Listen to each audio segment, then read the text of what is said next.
I love Oh, sorry. Okay, you off there. Now, what were we about to say? I love the young ages that you guys are all young and motivated. I love it because if I was your age when I started, uh, I feel like I'd be on top of the world. So you guys are awesome. Um, so I'm going to give you a lot of good stuff. First, I'm going to tell you just a little bit about my background, if that's all right. Yeah, go Uh, ahead. Introduce yourself. So I'm Kevin. I'm 37 years old. I used to think people that were 37 were as old as dirt. And now I'm 37, and I still feel like I'm 25. And okay, I'm from Indiana. My wife, she's from Indiana too. She's 32, a little younger than me. We have four daughters. Their ages 8, 6, 7, 8, and 16. Damn. Okay. I joined the Navy right after high school. I grew up very, very poor, right? My mom and dad were on drugs and alcohol. They fought all the time. Uh, Wanted to get out of the house as soon as I could. Joined the Navy, and that's where I learned about finances, really, because I listened to people that were broke and they gave me financial advice, and I could never get ahead, right? uh, because I was getting the opinions from the wrong people. I ended up becoming a police officer. I ended up joining the Air Guard, so the guy was in the Air Guard. Um, I joined the Air Guard as well. I got an AGR job, which is essentially active duty. A really sweet gig. I got medically retired from the Air Guard, which I was very upset for, right? Because I got my bachelor's degree, and this is in 2016, and I want to become an officer because I want to make more money, right? Mhm. And I got medically retired, 80% disability, which that with four kids, that gives me $29,000 a year. So $29,000 tax free for the rest of my life. So first off, uh, big piece of advice. A lot of military guys here. In the Gerard, the one that's not, maybe he should think about joining because there's a lot of benefits. So keep every medical file that you have, because the reason I got retired is because I have a spinal disease. When I was in Kuwait in 2007, that's when I hurt my spine in doing jujitsu. Right, I'm a wrestler. I love jujitsu. When I found out about it in '07, hurt my back doing it, and that's what caused my spinal disease was when I got injured. So looking back, it's such a blessing to get that VA disability every month.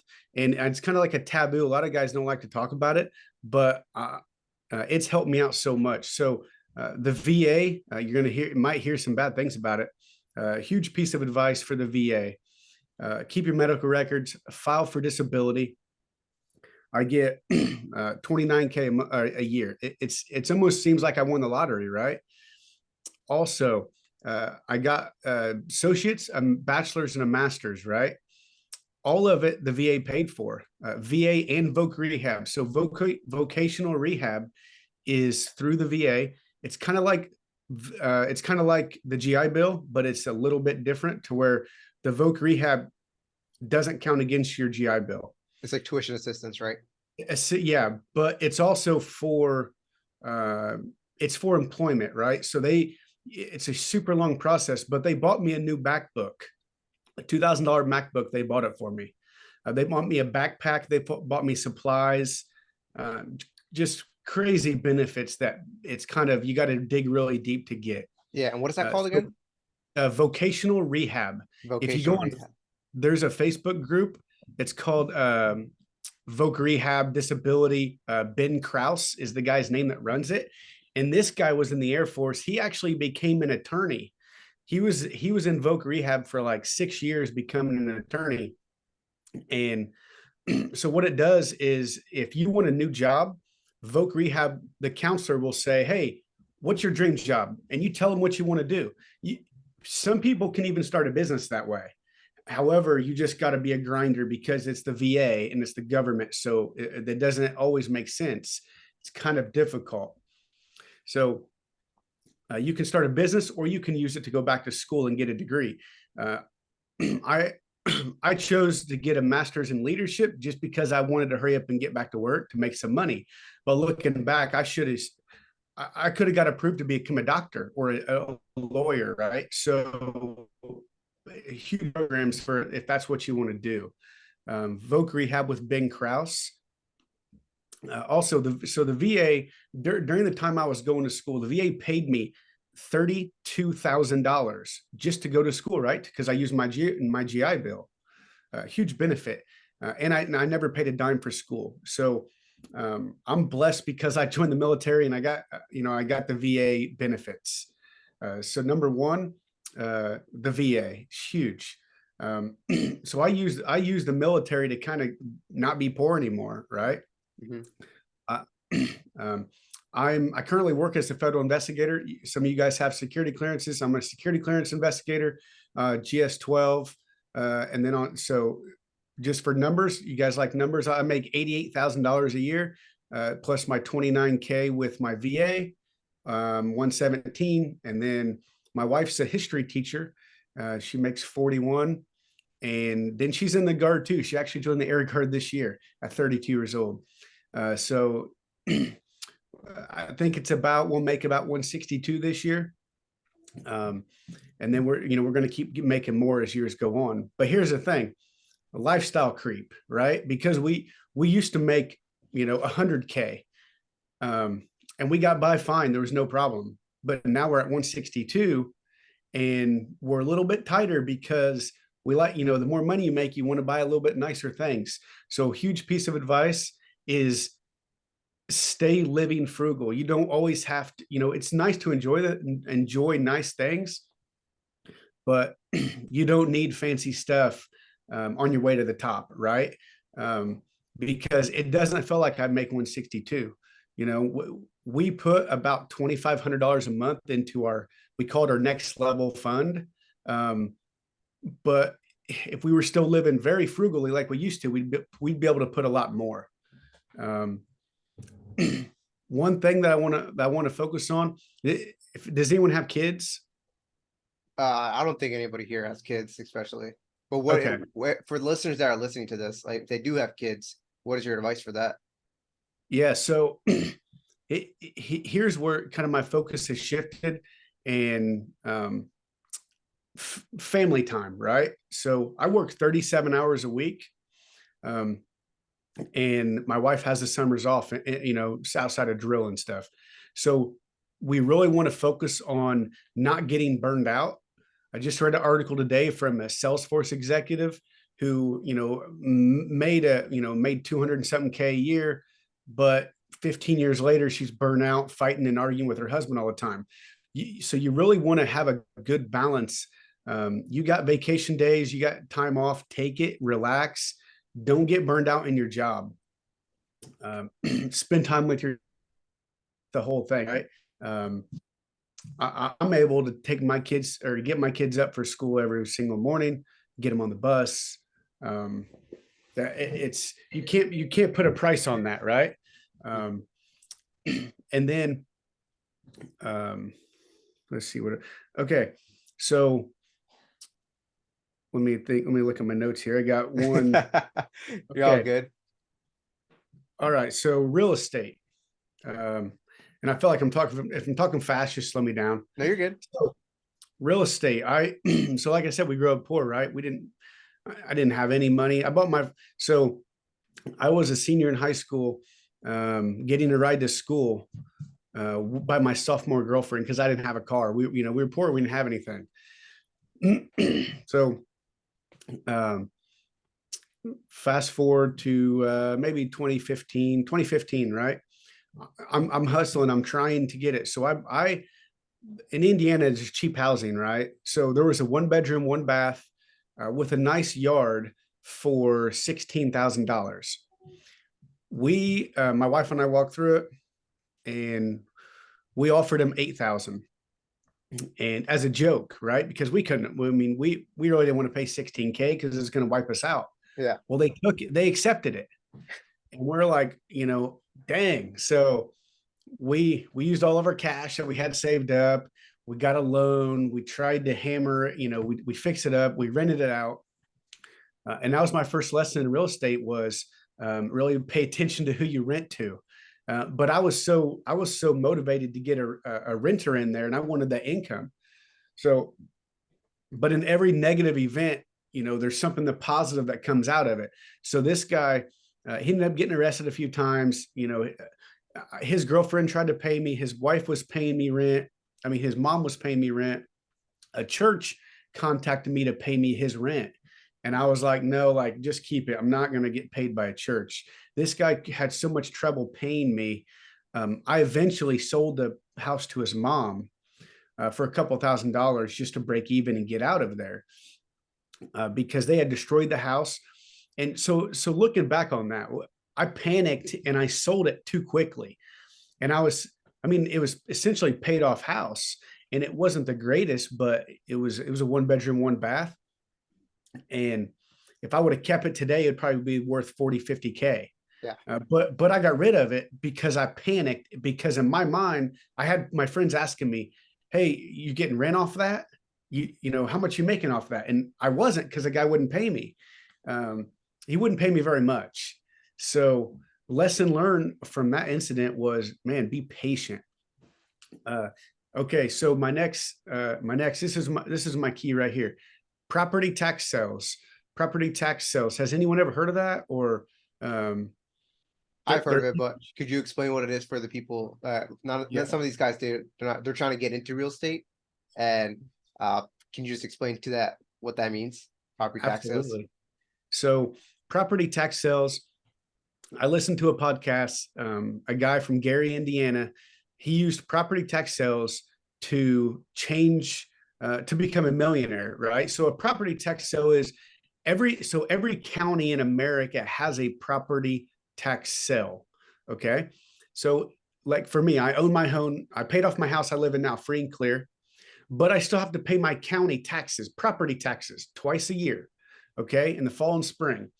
So if I don't pay the county money, then essentially they get the property, they put it into a sale, an auction, and then people bid on it. Okay. So I have a chance to pay. So let's say someone buys my house in a tax sale. They're buying it for the taxes owed. Okay. And I have a year to pay it back. If I don't pay it back, that person keeps it and it's theirs free and clear. So I listened to this podcast, and this guy bought property, and a shopping center bought his land from him after he bought it in a tax sale. And that's how he became a millionaire. So I hear it. I'm motivated. I'm pumped up. I just go to a tax sale, right? I wanted to buy one property, and I bought 9 of them because I was so pumped, and I couldn't stop bidding on them because nobody was bidding on these things. Now, I didn't buy any property that had a house. All I bid on was land because I was too scared to buy a house. For the numbers, I spent $6,000 buying 9 properties. Now that's paying the attorney fees too, and the title fees. So you got to pay an attorney to do the lien work, to make sure there's no lien on it, the title search company to make sure there's no liens on the property. And then, so $6,000 what I paid, and we made out about 17K or 18, just over 18K, right? So our profit was 12 grand. Now, and this was in probably about a year's time it took us to sell it. But think about this. This is just land. This was land that it was empty. It was vacant. It was, and how we made out on it was there'd be a house, and then next to it was a vacant piece of land. Well, we bought that land. Well, of course, we'd go to the neighbors, say, hey, does anyone want this land? And they would buy it right up. In fact, several cases, these owners would contact me because they'd heard I bought it and they wanted to buy it for me. And they would always be like, man, I've been waiting for years to buy this, and somehow you bought it before I could. And I was like, well, I bought it in a tax sale. They're like, well, what's that? So a tax sale, you go to every county in America has them. And there's businesses, there's people that do this, so it's kind of difficult. It's getting more popular. But if you go to some tax sales, you can buy property. I'm talking about for hundreds of dollars. There were in the tax sale that I was in, I bought a, um, I bought a, can you still hear me? It froze Yeah, up. Okay. yeah, I bought the properties, but there was a house in that tax sale with 1 acre. There's a 3-2 with 1 acre for like $2,500. And see, I didn't have that much money to spend because I was too scared. I let that fear get to me. So I just stuck with land with no houses. Well, only 2 people bid on that and it went for 2,500. Now, granted, the people that lived in the house had 1 year to pay back their taxes and they get their house back. But let's say, let's say that happened. So just this last tax sale, I bought a 3/4 of an acre of land. I bought it for $600. Well, the owner, I actually went to high school with him, and he bought the property back about 5 or 6 months later because he's the neighbor, or it's his property, but he also like lives there. And so I got that $600 plus I got 10%, and some other, and he paid other fees. So I actually, you're going to win no matter what. Some states charge the people 15 or 20%. So for me, I got $600 back plus 10%. So it's a quick, easy investment. If they get your property back, you still make money. Does that make sense? yeah. So if you don't pay your taxes on your house, it goes to the property tax sale. Once the sale comes up, everyone will flood to the courthouse, right? All these people that want to buy houses. In my area, there's a doctor from Florida. Dude's rich and he is ruthless. He has a representative, and this woman looks like she's homeless, and she goes in there and she will outbid anyone on any property that they want. When I went, it was during the height of COVID. So I mean, they're buying houses that started bid for like $5,000 for 80, 90K. And people would try to bid on them. And this woman, she would just outbid everyone because it was COVID prices. So, but so in Indiana, if you don't buy, or if a property doesn't sell, the first auction 6 months later, all the properties that didn't sell will sell again. So tax sale, huge key that most people don't know about. And it made me, $12,000. And that was my first time ever doing it. Goal for me is I want to buy a house, buy a house through a tax sale. And as my kids are a little older, I want them to go in there. We're going to fix it up as a family, because I want them to know exactly how to fix up a house, how to find renters, how I want them to manage it, because no one taught me anything. My life is on trial and error. I screw up, I learn from it, I keep moving forward, screw up again. I just keep on refining that process. And I want my kids to be able to learn it. So, they're 20 years ahead of where I am. So property tax sale, dude, if you got $1,000 to spare, go buy a house or go buy some property in a tax sale. The next one, well, in Indiana, it's March. So wherever state you're in, look on there's websites. Go to your courthouse. It is such a beauty to be able to buy houses or land for such cheap prices. Now, I would advise to get an attorney, and you have to go for the title lien. You could do it yourself if you know what you're doing, but that's difficult to understand. You'll put a lot of time into it, and to make sure there's no lien on it. Question for you, Kevin. Yep. So, does your county have upset bids? What kind of bids? Upset bids? What do you mean by that? So what that means, like after the initial what is that called again?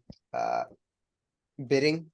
After that's over, the auction, Yeah. they have like 10 or 2 weeks for someone to still do an upset bid. So you don't have to go to the actual auction area, you can wait until like days or weeks later, and you can still put in a new bid on top of that. So that's what in my county, that's we have auction, we have upset bids. Okay. And Interesting. and for you especially, a lot of people they're probably thinking, wait a minute, I can't check if there's a lien on every property, right? With my attorney, that's like $300 for each property. Is there a way you can be cost effective? And what do you do to like be like narrow it down to like, oh yeah, I have to like check on if there's a lien on this property or something, or make sure like because I'm guessing that you don't check on every single property out there. How do you narrow it down, or how do you be cost effective? Yeah, good question. So first, in Indiana, when you bid, you have to turn the money in by like 2 o'clock that same day. So you got like 6 hours to turn in the money. So once the bidding's over, it's completely over. So there's no upset bids. And then secondly, about the liens, it's a tough process. There's no I only paid for the lien after I bought the property. I couldn't there I mean there's no way to check, and I was so green and new at it. I didn't care. I just wanted to buy it, and I just so one of the properties actually had like $1 million lien on it. But Oh my because I God. uh paid the attorney to do everything, and they're like, hey, you know, they never like they send out letters to these people. If they don't respond, it becomes my property. Well, these people didn't respond. So when I went to sell the property, I sold it to a storage unit. I was going to put a storage unit on their business, and they brought up the lien, and I said, hey, I talked to my attorney. And they did. They talked to my attorney, and they're like, hey, everything's squared away. So I don't have a solid answer for you. It is strictly the luck of the draw in a way. But I think as long as you do it after you buy the property, your attorney is going to be able to kind of lead you the right way. I kind of had an informal mentor at the attorney's office who does these. She bought one for I think $500 and sold it for 80,000. It was an old gas station. Wow. And so this is her like little side investing thing. So I would just go to her and ask her questions, right? And she's kind of the mentor for me. As far as buying a property, I tried to find the ones that I knew, obviously all the good ones people are going to want. So I try to find the kind of the hidden gems that are good location. Do they have neighbors? That sort of thing. Nice, nice. And for the ones that you actually do acquire, do you keep them? How long do you keep them for before you try to sell them off or try to fix them up and do whatever you want with them? Yeah. So I, ideally, my goal was to sell them after 1 year. Start selling them after 1 year, but I had people contacting me and they're bringing me cash, and I couldn't. I mean, so I sold them as quick as I could. A matter of fact, I have one piece of property. The woman paid me not $8,000 total for, right? I've tried to meet her at the courthouse. She's already paid me, but she refuses to meet me at the courthouse to put it in her name. So our lease says, our contract says that if she doesn't pay me by December 31st, then the property's mine. And she can't get it. So she has to complete the process by the 31st. So, yeah, quick as I can. I'm not worried. So I'm only using and exchanging small amounts of money compared to a lot of people, because I feel like property tax investments they're going to be for people that are just starting out, just trying to learn. If you just want to spend a couple thousand or a couple $100 on this, use it as a trial and error process to learn it. Because I'll tell you what, yeah, I made some money, but the number one investment that I did was in myself, because I'm like, dude, if I could do this, anyone can.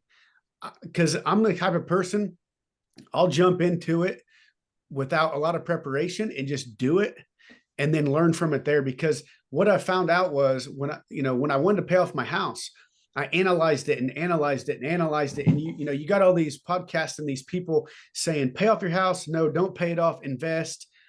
I just paid it off. And once I did it, I was like, why did I wait so long to do that? You know, Yeah. so my motto is just freaking do it. Jump in the fire. It's like a wrestling practice. I want to go live. Like, I don't want to sit there for 30 minutes and like watch you teach technique. Let's go live and let's battle. And that's kind of my invest. And now I'm not saying it's the best strategy, but I learn the best from hands-on. So I know some people can read a book and they can figure it out. I got to be in there. I've got to be able to make those mistakes myself, and then learn from it, right? And then take it on to another step. Um, Man, yeah, that, and, all yeah. that hands-on stuff, I could definitely understand you because I know for me, I'm a book guy myself. Like if I read, I understand it. And but sometimes whenever you actually go out there, you kind of get a little nervous. You get analysis paralysis in a way you're like, oh, wait a minute, this says in a book, but actually, when you physically get your first property or do something, it does not go by the books. It's never clean. It's always like, this happens or that happens. You have a different situation. Like I know for me, when I got one of my properties, right? Uh, I put someone in there. She was like 19 at the time. I was like, oh, we're both the same age. Why don't we? You're gonna pay rent, right? Because you're a normal human being, and you're a female. So I expect, I'm a guy, so I know I kind of understand how guys are, but females, they're probably like, they're squared away. That's what I would think. But no, she never paid her rent for like 3 months straight. I was like, hey, I was trying to be nice to her, like, hey, you gotta pay your rent. You gotta do all this stuff. She's like, yeah, I will. And I'm like, okay. And then one day I just got frustrated. And I was like, I just kicked her out. I was like, you know what? We never signed a lease or anything. And I was just like, I was trying to figure it out. I was like, you're gone, right? Take all your stuff. And she just went with it too, because I guess she didn't know how it went, how the whole process went of being a tenant. And I didn't know how the whole process was being a landlord. Now I all I knew is that, hey, I need to get paid, but I never got paid. So I was like, you know what? You got to get out. And I put someone else in there, and he was annoying too later on, and then now he's gone. So it's always a process. And like you said, you have to be patient in putting in the right person in the right spot. And now I have good tenants where they're like staying there for 3 years. They sign a lease for it, and they just want to pay and live there. All I'm saying is that I like the very old people that wants to live there because they got everything set up. They got like a job, right? They can make more than the rent. They can do all this stuff, and they're more mature in what to do. So again, like going in, like what you said, going in depth with like, hey, you got to put in the right people in the right spots, especially with tenants. That's the major key. And for you, Kevin, what would you say your biggest struggle was, uh, right when you were that age of like 20 or whatever? My biggest struggle in my 20s Yeah, was I wasn't focused, right? And mentally, I wanted to be successful. I wanted to be wealthy. I wanted all this stuff, but I got in, so I was in the Navy. I was stationed in Washington, D.C. at that time. And I started hanging out with these friends, and these dudes are partying. They're going out all the time. I mean, drinking on the night before a PT test. And I just got hooked up with the wrong crowd. And I started focusing on, I took my, I lost the control of who I was, right? Like I was doing stuff because I was at a very small base, place called Camp David. It's where the president goes on vacation. Camp David Presidential Retreat, Thurmont, Maryland. So a very tiny base. And so all my coworkers at my age, everyone's doing the same thing. I was the only one that wasn't partying. So I started partying with them, and I start spending more money. I moved off base, right? So now I'm paying that Maryland metro area rent that's outrageous. That was back in '04, which is a long time ago. But rent was over $1,200 a month. As an E3, E2, I wasn't making any money, yeah, right? So you can't get distracted by the shiny objects, right? Just last year, my wife and I were looking at a triplex, but it didn't align with our future goals at the time. So, we paid an inspector, we did all this stuff for this triplex, but it didn't align with our goals because we had other goals we wanted to focus on. And so we just call it, don't get distracted by shiny objects. Stick to your goals. You're going to have to pivot. But, back in my 20s, I got distracted so easily because I wasn't aligned with on course very well. I seen a shiny object and I would chase it like a rabbit. That's stick. You're not going to be successful if you're out spending your money at the club and at the bar chasing women, because that's what I was trying to do. And it just, I seen on your Facebook, I think you're taking some night classes, learning how to do flooring and stuff, right? Oh yeah, I know. I was in FTCC. Yeah, take it. Do you teach in FTCC? No, I just saw it. Oh no, no, Um, yeah. I was I just do go to like local classes and stuff like that. I'm like, hey, this is what I do. I literally went up to like people that's been in the real estate game, been in all these types of games. I'm like, what if you would have done if you were my age, right? Like, hey, I would have went to this flooring class. I would have went to this class. I'm like, you know what? I'll do that, right? Because that's what you said you would have done. So I did it. And now I learn a good amount of like flooring basic because I'm a young guy. So like a lot of people that are listening to this are also young, and we don't like all these old people like they expect us to do drywall, all this stuff. But, like I can set up your internet like real cool. I can show you like all these applications on your phone and how to use it, right? Be your tech support. But whenever it comes to like physical labor, all this like drywall, making all this stuff, like, I can probably serve you McDonald's, but I don't know how to do that. So I'm like, listen, let me figure out how to do this, because if I have a better understanding of this, not because I want to do it, it's because I don't want to be scammed, right?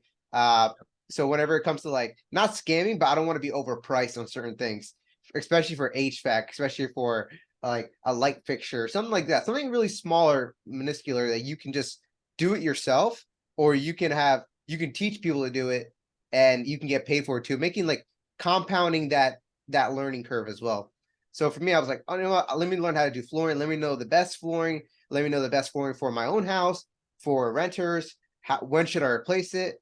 Because now that I'm walking a lot more houses, I'm like, wait a minute, they didn't put an underlayment in here. That's a tough thing to swallow, because people don't even know what an underlayment is, and they don't know like, oh, you can grow mold underneath, and your whole flooring is done after that. Or the reason why LVP is a good choice for having tenants and all that stuff. It's like there's certain things that comes in place just from learning like these small trades or whatever. And for you, Kevin, did you think that like what made your mindset shift to like, hey, I need to become an entrepreneur.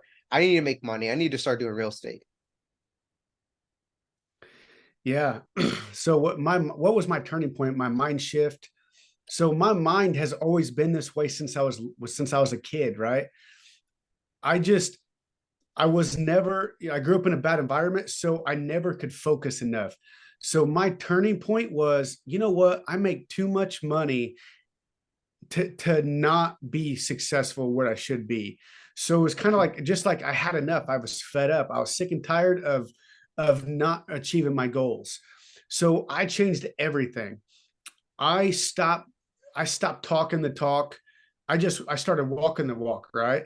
I stopped talking about things and dreaming about things. And I just did it. Like I said, I just jumped into the fire. And it all started with that rental house back in 2015.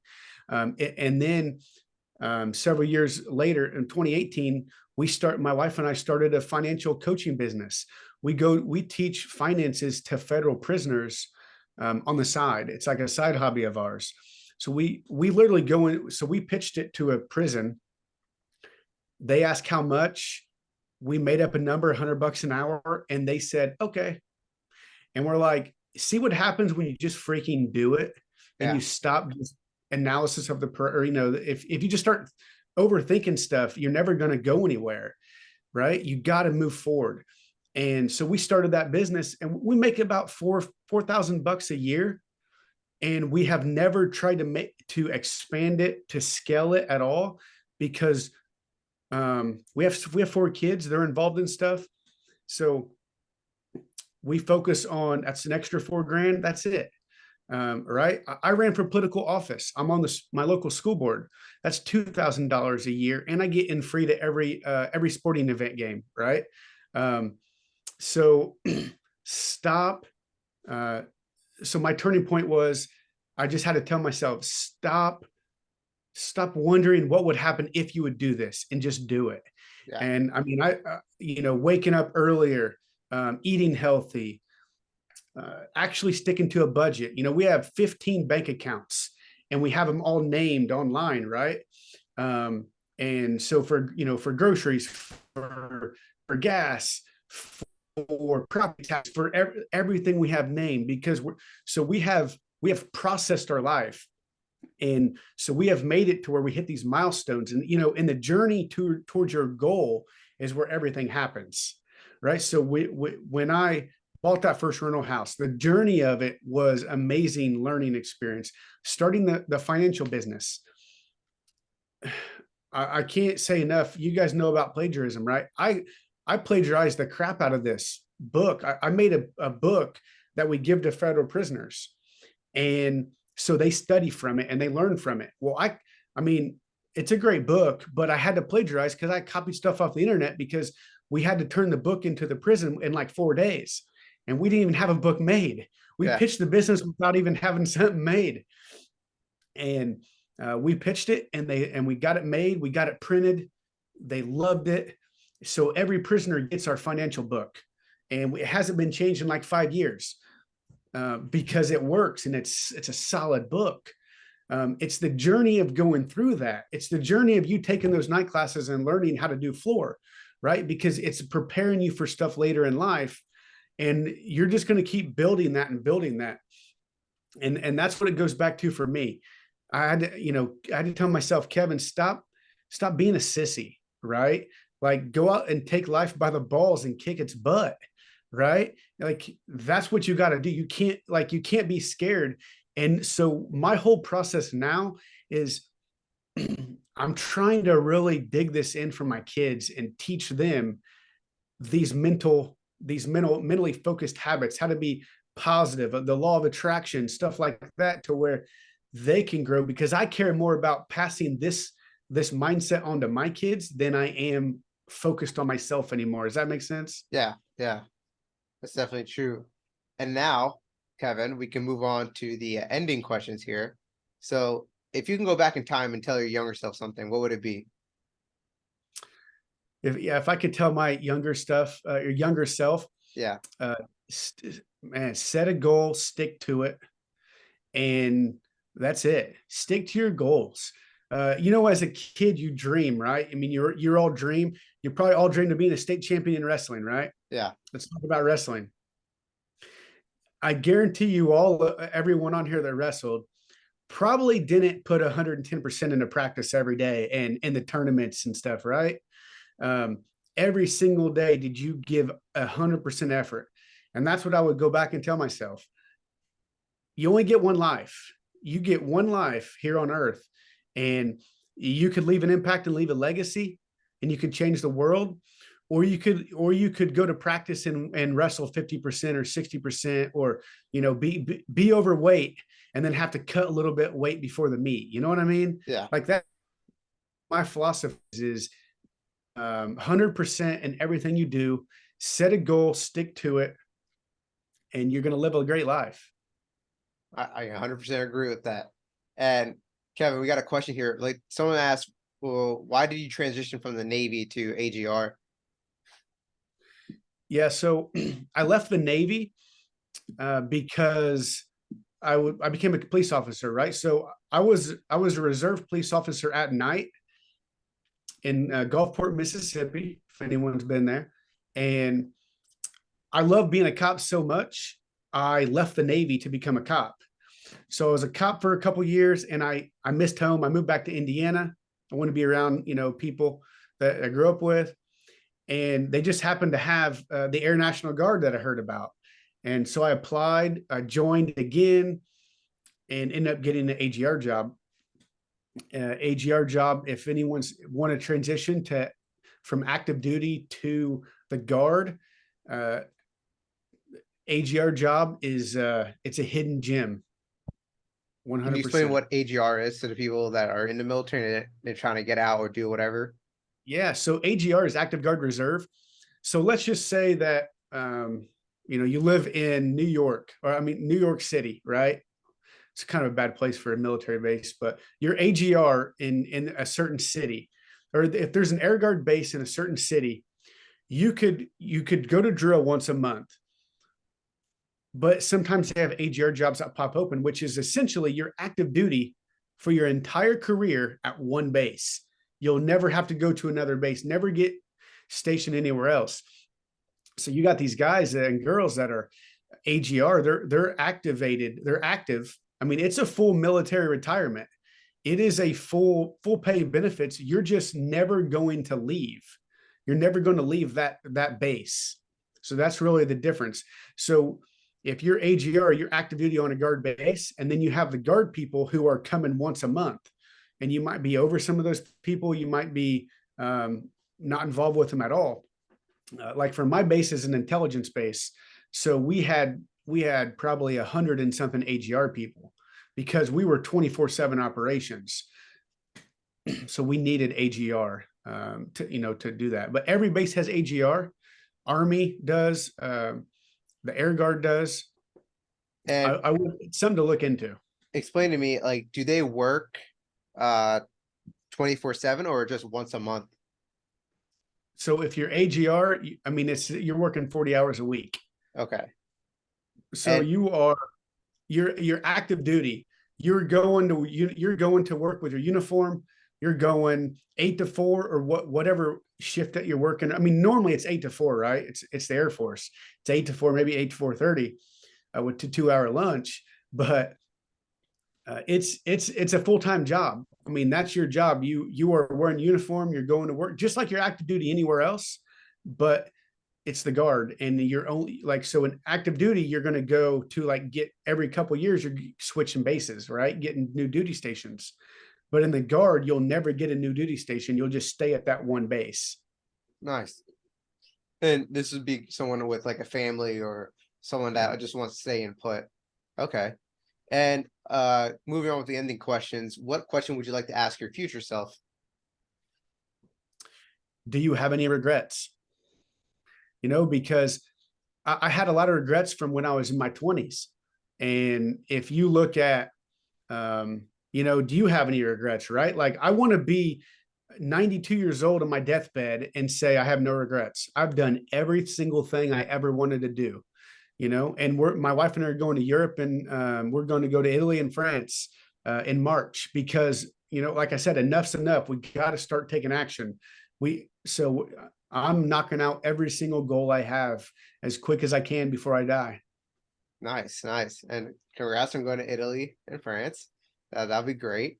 What made you want to go there? Well, my wife's a history teacher, so she Okay. likes the history. Nice. Good. You learn a lot from there. And what do you think the secret sauce to being successful is? Mindset. That's it. When you got a motivated mindset, that, like, for you guys, was it Christmas Eve, right? Yeah. For you guys to be on a podcast, for you to be doing this, especially at your age, all of your ages, right? You got the mindset, but you're getting your experience by what you're doing on this podcast, what you're doing, what you guys are trying to learn about investing, and you're refining that mindset because you may have the talent. It's just like in wrestling. I'll go back to wrestling. What separates a champion from a non-champion? It's the mindset. Some people want it more than others. Of course, yeah. I forgot. I heard a quote from somewhere, like the three there's like every minute, like, it's like a 3-minute match, right? I think you might know it better than me. Like the first minute. Actually, let me look it up real quick because I don't want to get this quote mixed up. But moving on with okay. Speaking of quotes, Yeah. what's your favorite quote? What's my favorite quote? Yeah, a quote that you live by. Yeah. I actually got it in my email signature. Let me read it so I don't mess it up. You guys ever heard of Zig Ziglar? No, who is that? He's a motivational. Hang on one second. He's a motivational guy. He's dead and gone. Turn my phone off for this. All right, can you hear me? Yeah, I can hear you. Zig Ziglar, your attitude, not your aptitude, will determine your altitude. So Zig Ziglar, he's a motivational guy. Your attitude, not your aptitude, will determine your attitude. Wow. Okay. Now, what are your thoughts on that? Yeah, so it's kind of just goes back to the mindset thing, right? Uh-huh. Um, it's like the slogan you have behind you there: keep moving forward, right? Yeah, Uh, that's it. Stay positive, keep moving forward. The law of attraction is a real thing. man. You could the way I got this key moving forward is like there's things that are always gonna come up, right? Bad things, life events, whatever, but you just gotta push through it in a way. And I'm trying to find that quote, that wrestling quote that I've seen it somewhere on a sign. It's like if someone can get this, right? It's like the first minute, uh, it's hard work or something, and the second minute it's like uh all about mindset, and the third minute is if you have all heart, something like that. Yeah, Uh, yeah, you're uh, right. I know what you're talking about. yeah, I just can't think of it. And it's gonna bother me too. Someone's gonna tell me one day. But yeah. Moving on, what books would you recommend for certain situations or parts of your life that helped you out the most? Yeah, so I'm big on personal development. So um, Zig Ziglar is an awesome guy. Any motivational book, any financial book. I'm in my kids' playroom right now. Mhm. I'm not in the office because it'll be too loud where my kids are.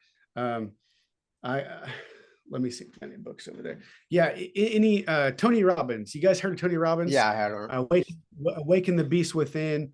The power of a positive mind, something like that. The top habits of highly successful people. I'm a big fan of all those kind of books. Just trying to get better, personal growth. The best investment you could ever make is in yourself. Nice, nice.